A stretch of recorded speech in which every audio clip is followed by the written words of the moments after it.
ফের উত্তর চব্বিশ পরগনা জেলার উদ্দেশ্যে হলুদ সতর্কতা জারি করল আলিপুর আবহাওয়া দপ্তর। বৃহস্পতিবার দুপুর 12টা নাগাদ আলিপুর আবহাওয়া দপ্তরের তরফ থেকে উত্তর চব্বিশ পরগনা জেলার উদ্দেশ্যে হলুদ সতর্কতা জারি করা হয়।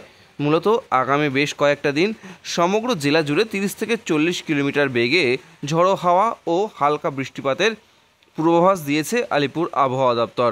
এবং ঠিক সেই মতোই 10ই এপ্রিল অর্থাৎ বৃহস্পতিবার বিকেল 4টে নাগাদ উত্তর চব্বিশ পরগনা জেলার বামনগাছি এলাকায় হালকা ঝড়ো হাওয়া সাথে বজ্রবৃষ্টি নজরে আসে।